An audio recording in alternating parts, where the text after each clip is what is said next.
When you're taking something and you come off of it and your symptom is worse, that means that suppressed your symptom. And in time, you're going to lose the knees. So she came off of them. We regenerated her knees, and she's one happy singer now. Of course, she's elderly and does some traveling. But this question was about a juicer or blender. I'm a juicer kind of guy in the sense that if your vegetables, get rid of that pulp. If you got no teeth, you can blend it, I guess, but really a juice extractor is much more powerful in dealing with the greens and things where you've got a concentrated, power-packed amount of nutrition without all the bulky fiber that we don't have the stomachs or digestive tracts to deal with, and then eat your fruit. You know, if you want to juice fruit, just okay. There's nothing perfect out there, guys. There's no rules to anything out there. Things that we found through the years and people going on and off of these programs. But ultimately, if you want to detox, really hit the fruit and the berries and the melons.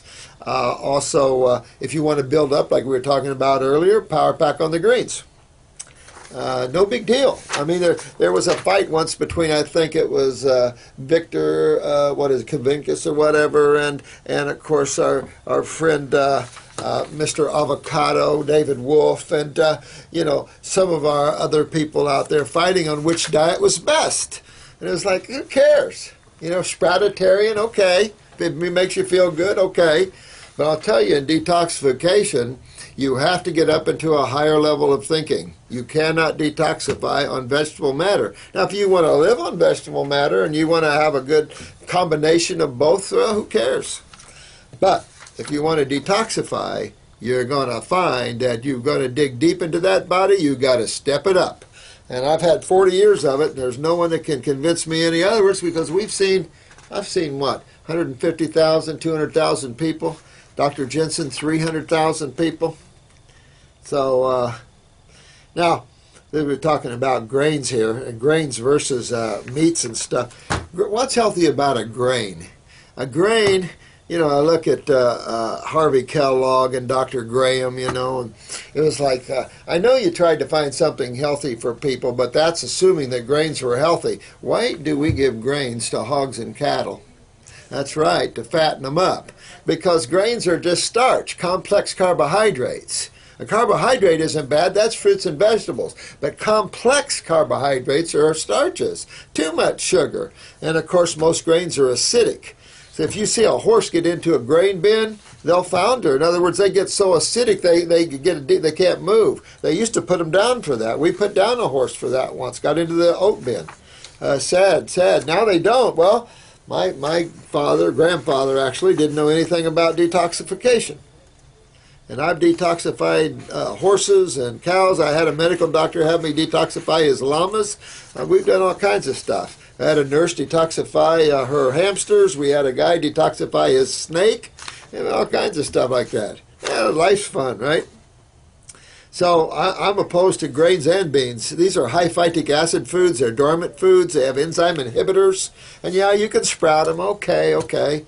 But grains, and beans, dried beans. I mean, high phytic acid inhibits calcium absorption and utilization. Nothing, and they're dead unless you sprout them.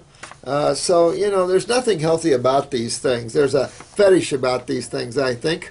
We're so used to heavy foods. Well, once you become a light eater, so to speak, you can't go back to heavy eating. Some people like that heavy, bloaty feeling, and until you learn the other side, and you go, wow, I feel light and I feel good. I don't even know I have a body. And then you go back to something heavy, and it's like, oh, that hurt.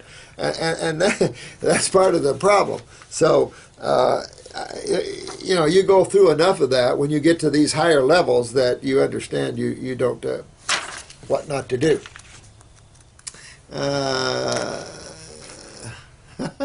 You like that, so stop talking and stop thinking, and there's nothing you want, go lion, man. That's the way it is, isn't it? The difference between the all and the contrast. Someone asked me about nettle root. I'm a favor of nettle root, great for kidneys and detoxifying the body. So no problems with that. Here's another question. this guy does grapes throughout the day. He's worried about his physical exertion and shaking and things like this. You know, work yourself toward this fruitarian idea. And you don't have to be a fruitarian, but work yourself up and experience weeks where you're detoxifying that way. Even if you live more balanced with the vegetables, it's okay. But have where you go a week or two. I mean, we have a lot of our clients go 40 days on grapes, big time. And some go 20, 30 days on lemons. I've got a client right now, I think she passed 43, 44 days on lemon juice. She beat me by far. I've only done 29. Mutt, he did 27. Didn't beat me, Mutt. But still, you know, these are long times on lemons that are really strong. I can't believe she's past 40-some days. But sometimes when you're dealing in stagnant tumors up in this area, it takes that kind of tenacity and strength and focus to break open that solidified anionic medium of lymph. So sometimes you have to go there. But you want to do this with joy and fun. So if you're getting too shaky there, come down and balance out a little bit. Could be you're dealing with real weak adrenal glands and you're dealing with low blood sugar anyway. When you're eating fruit, eat all the time. Eat off and on throughout the day. Don't have your morning, noon, and night. Especially with weak adrenals, you're going to always low blood pressure, low blood sugar. Remember that. That's the adrenals. And you could be running into a little both of these things depending on how old you are there, man. So balance out if you have to. Don't run yourself too ragged. This is a game of fun. Chronic bad breath. This is your GI tract. Your tongue and your mouth is an extension of your gut. And so this is definitely your gut tissue, stomach and bowels. It's coming up this way, guy. So you really want to detoxify your GI tract. You can't detoxify just one thing. That's how cool this is.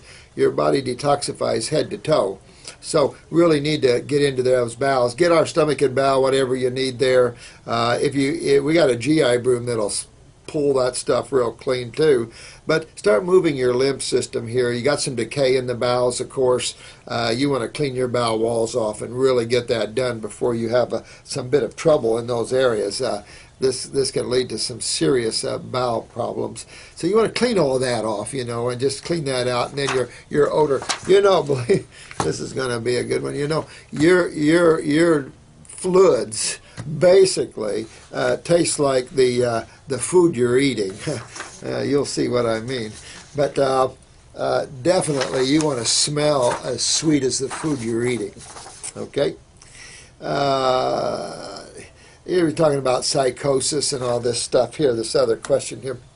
You know, you've got to try to separate yourself from your mind and your emotions while you're on this journey.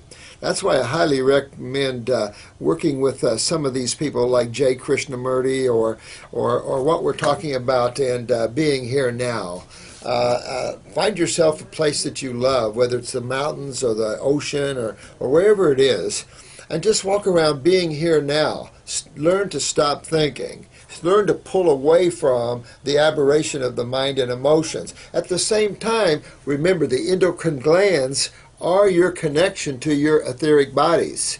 So make your endocrine glands healthy. Get into the thyroid and parathyroid. Start utilizing calcium. Very important here. And the adrenals. Bring up that autonomic nervous system, the astral, the emotions. And strengthen the physical body. At the same time, you're learning to separate yourself from thoughts and emotions, because they're just the things your body's doing. It isn't you. And start developing your spirituality. And then the karma of whatever you have is going to work itself off. Just be strong and live through that. And always seek the balance of now, of you, not letting anything you're working through affect you.